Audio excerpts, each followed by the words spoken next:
Tuesday night dinners weren't sacred in our house, but they were consistent. I'd come home around 6, hang my coat, set my keys in the dish by the microwave, and kiss Lauren on the cheek while she stirred something on the stove. Then we'd all eat. Nothing fancy. Just family rhythms, me, Lauren, and her teenage daughter, Hannah. That night, it was lasagna, store-bought, a little overcooked on the edges, just how Lauren liked it. Hannah scrolled through her phone while I filled our glasses with water. I was tired. My job had been tense lately, but grateful. These moments, these ordinary slices of peace, used to mean everything to me. Halfway through the meal, Lauren said it like she was updating me on the weather. So, Hannah and I will be going to Aspen with Mark over the holidays. I froze mid-dash by Mark, her ex, Hannah's biological father, the man who left when she was 3 and reappeared 2 years ago like some prodigal Instagram dad. I set down my fork.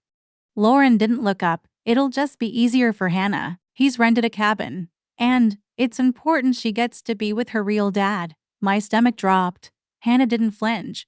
She just kept scrolling, barely acknowledging me. I kept my voice level. Real dad. Lauren finally looked up. Her face was calm, almost annoyed. I mean, he's her authentic parent. You've been great. Ronan, obviously. But this is something only he can provide. Authentic. I repeated. She gave a little laugh, like I was being too sensitive. Don't make it a thing. We all know you're not really Hannah's dad. You've just filled in, supported. I'm not minimizing that. Supported, filled in, like I was scaffolding around the real structure. Temporary. I nodded, didn't say another word. I didn't trust my mouth, because something inside me cracked, but not in the way Lauren expected. I didn't feel rage. I didn't even feel grief. I felt done. When dinner ended, I stood, cleared the plates, and washed the dishes. Then I stepped out into the cold, sat in my truck, and stared at my phone. I scrolled through old emails until I found an offer from a firm in Sydney. Better pay, fresh start. I declined it 6 months ago because I didn't want to uproot my family, but they weren't mine. Not really. I was a stand-in, a placeholder, a coat rack with a heartbeat.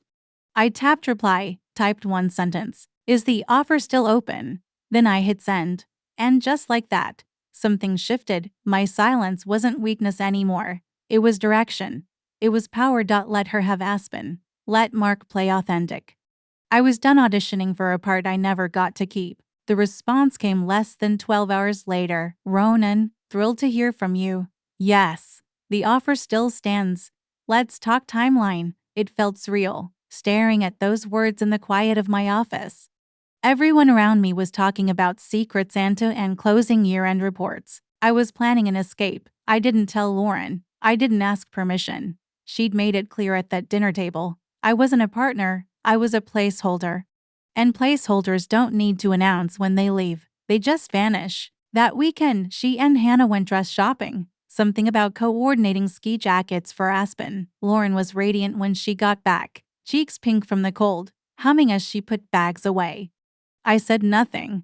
She took my silence as peace. It's good that you're being mature about this, she said, sipping wine on the couch. A lot of men wouldn't be so evolved. I nodded.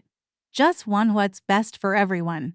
She smiled like I'd passed a test. That night, I created a new email. Different name, private. I used it to reroute all my bank notifications, reset passwords, and open a secure Dropbox folder for legal documents. I downloaded an apartment lease in Sydney.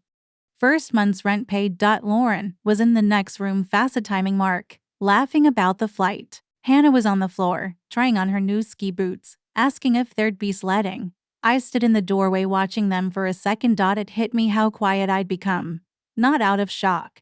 Not even sadness. Just clarity. They were already gone in every way that mattered. The next day, I contacted a lawyer. I want a clean break. I told her, no revenge, no mess, just quiet closure. We met twice that week, once in person, once virtually. I drafted a letter to leave on the kitchen table. I transferred the deed of the house to Lauren's name. Left all the furniture, even the car. I wanted no attachments, just freedom. I went through the motions at home like everything was normal. I folded laundry. I made dinner twice. I smiled at the right moments. And no one noticed the suitcases slowly disappearing from the top shelf of the closet, or that my passport was no longer in the drawer, or that the wedding album was gone from the bookshelf. I gave my landlord notice. I canceled my gym membership. I cleared the guest room, the room I'd quietly moved into 3 nights after the dinner. On December 20th, I handed in my resignation at work. 2 weeks' notice waived. They understood, even gave me a goodbye lunch. December 23rd came, bags packed, passport ready. Plane ticket printed and folded neatly inside my coat pocket. Lauren didn't hug me before she left. She was rushing, hair still half wet. Hannah shouting about forgotten gloves. They pulled out of the driveway like it was any other trip. I waited 10 minutes, then I stepped inside. I wiped the counters, made the bed, turned the heat down. And then I placed the letter on the kitchen table. White envelope, black ink, her name, written carefully. Next to it, the keys. No tears, no drama. I closed the door behind me and walked to my truck. The winter air stung a little, but it felt clean. Right? The silence wasn't lonely anymore. It was mine. January 6th, 3 p.m. Lauren turned the key and stepped into the house, already mid-conversation on her phone. The cold air hit her first. She frowned. The heat was off. The house was still. No smell of coffee. No distant hum of the fridge. No boots in the entryway. Something was wrong. Ronan, she called, brushing snow from her coat sleeves. Her voice echoed. Nothing answered. She walked into the kitchen and froze. There it was. The envelope, white, plain. Her name staring up from the table. She dropped her bag and tore it open. Lauren, by the time you read this, I'll be on a plane to Sydney. The job offer I turned down 6 months ago. I accepted it. Not out of spite. Not out of anger.